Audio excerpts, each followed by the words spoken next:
আমাদের যিনি এতক্ষণ গান শুনিয়ে আমাদেরকে মুগ্ধ করেছিলেন, আমাদের রাজেশ ঘোষ, ওনাকে আমাদের শ্রী রামজির ছবি সেখানে।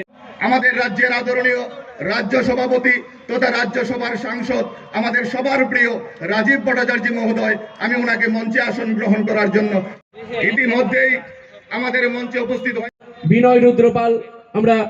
বিনয় রুদ্রপালকে মঞ্চে আসার জন্য অনুরোধ করছি। আমাদের 27 কল্যাণপুর প্রমোদনগর বিধানসভা কেন্দ্রের অগ্রদূত আমরা যাকে বলতে পারি, সেই বিধায়ক পিনাকি দাস চৌধুরীর হাতে জয় শ্রীরামের ছবি। এই বাজারের ক্রেতা বিক্রেতারা, সাংবাদিক ভাই বন্ধুরা, প্রত্যেককে ভারতীয় জনতা যুব মোর্চা ত্রিপুরা প্রদেশ কমিটির পক্ষ থেকে আন্তরিক শুভেচ্ছা অভিনন্দন জ্ঞাপন করছি। ঘন্টা যাবৎ অধীর আগ্রহে বসে আছি আমাদের প্রদেশ সভাপতি রাজীব ভট্টাচার্য মহোদয়ের বক্তব্য আমরা শুনব। যেহেতু সুযোগ হয়েছে, বিধানসভা আবারও প্রমাণ করছে 28 আমাদের জন্য শুধু সময়ের অপেক্ষা এবং বিপুল ভোটে আমি বলবো প্রত্যেকেই সকাল 9টায় আমরা গাড়িগুলি একসঙ্গে কল্যাণপুর থেকে ছাড়বো। আমরা রাজ্যের নেতৃত্ব, কেন্দ্রীয় নেতৃত্বকে দেখাতে, তখন তার দায়ভার নিচ্ছে না। এখন যখন কুয়াইতে আসে, চেপড়িতে আসে, মহিলারা চায় কই দাদা টাকা ফেরত দেন। আপনারা চান তো টাকা ফেরত চাননি আপনারা? কে টাকা মারছে আপনারা? রোজবেলির টাকা মানিক সরকার। কাজে উনার দায়িত্ব এই টাকা ফেরত দেওয়ার। বন্ধুগণ, আজকে গরিবদের জন্য যদি কাজ করে থাকে একমাত্র ভারতীয় জনতা পার্টি সরকার।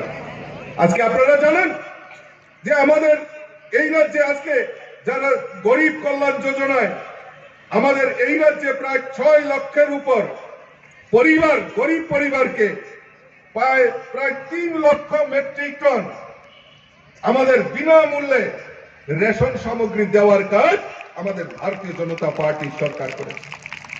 আজকে প্রধানমন্ত্রী আবাসন যোজনায় পাকা বাড়ি নির্মাণের ব্যবস্থা যদি করে থাকে আমাদের দেশের যশস্বী প্রধানমন্ত্রী নরেন্দ্র মোদীজি, এখানে কারা কারা ঘর পেয়েছেন একবার হাত তুলেন তো দেখি। কারা কারা ঘর পেয়েছেন দেখেন। মিডিয়ারে বলছি আমি একবার দেখানোর জন্য। ঠিক আছে, আপনারা কেউ দাঁড়িয়ে আপনারা বলেন তো, যারা ঘর পেয়েছেন, যে তার জন্য কোনো চাঁদা দিতে হয়েছে কিনা, তার জন্য বিধায়ককে কোনো টাকা দিতে হয়েছে কিনা, তার জন্য প্রধানকে টাকা দিতে হয়েছে কিনা? যদি এই ঘর সিপিএম এর সময় আপনারা পেতেন তাহলে কত টাকা চাঁদা দিতে হতো?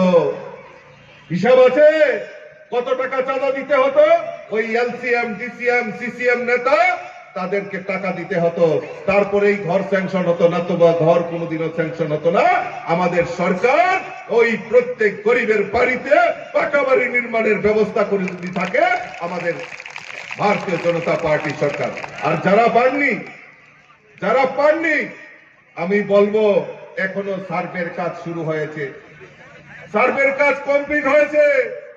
যারা পাননি তাদের বাড়িতেও, ওই গরিবদের বাড়িতে বিনা পয়সায় প্রধানমন্ত্রী আবাসন যোজনায় পাকা বাড়ি নির্মাণের ব্যবস্থা আমাদের ভারতীয় জনতা পার্টি সরকার পৌঁছে দেবে। বন্ধুগণ, আজকে জল জীবন মিশনের মাধ্যমে প্রত্যেক বাড়িতে পানীয় জলের ব্যবস্থা যদি করে থাকে আমাদের ডাবল ইঞ্জিনের সরকার বন্ধুগণ করেছে। আজকে ধন্যবাদ জানাই যে আরো অনেক আয়ুষ্মান কার্ড। আপনারা জানেন যে আমাদের দেশের যশস্বী প্রধানমন্ত্রী নরেন্দ্র মোদীজি আমাদের যারা গরিব অংশের মানুষ রয়েছেন তাদের চিকিৎসার জন্য 5 লক্ষ টাকার দায়ভার আমাদের দেশের প্রধানমন্ত্রী কাঁধে তুলে নিয়েছেন। 5 লক্ষ টাকা পর্যন্ত তার চিকিৎসার দায়ভার প্রধানমন্ত্রী নিয়েছেন আয়ুষ্মান কার্ডের মাধ্যমে।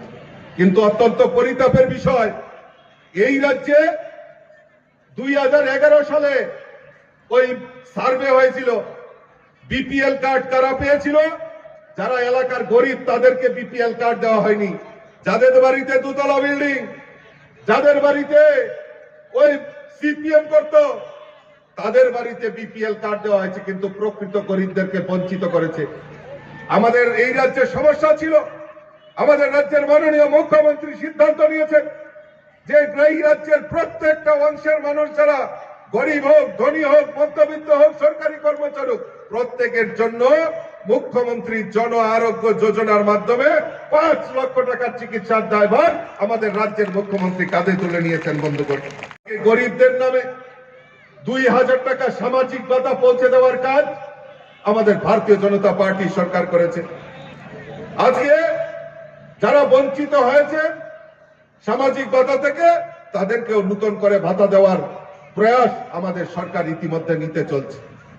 বন্ধুগণ, গরিবদের জন্য এক গুচ্ছ প্রকল্পের মাধ্যমে এই রাজ্যের গরিবদের জন্য আমাদের ভারতীয় জনতা পার্টি, কারণ ভারতীয় জনতা পার্টি সরকার ডায়লগে বিশ্বাস করে না, ভারতীয় জনতা পার্টি সরকার এই রাজ্যের প্রকৃত উন্নয়নের মাধ্যমে আমাদের সরকার কাজ করছে। বন্ধুগণ, আজকে এই চেবরি এলাকা কৃষি প্রধান এলাকা।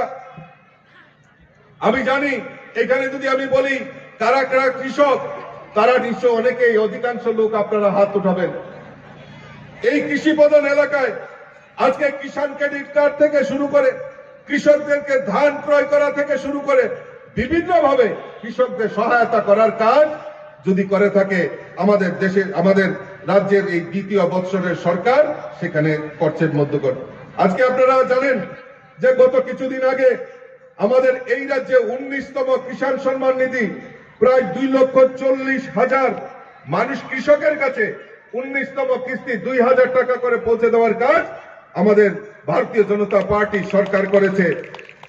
আজকে এই রাজ্যে এই আমাদের সাব ডিভিশন, এই খোয়াই সাব ডিভিশন, কল্যাণপুরের এবং চেবরি এলাকার বিভিন্ন কৃষকরা তাদের উৎপাদিত সহায়ক মূল্য আজকে ধান 23 টাকা মূল্যে সরকার ক্রয় করার ব্যবস্থা আমাদের ভারতীয় জনতা পার্টি সরকার করেছে। বন্ধুগণ, আজকে আরো অনেক প্রকল্প রয়েছে যেখানে আমাদের রাজ্যের কৃষকদের উন্নয়নের জন্য আমাদের সরকার বদ্ধপরিকর, আর সেই দিশা আর সেই সংকল্প নিয়ে আমাদের সরকার কাজ করছে। বন্ধুগণ, আমি আর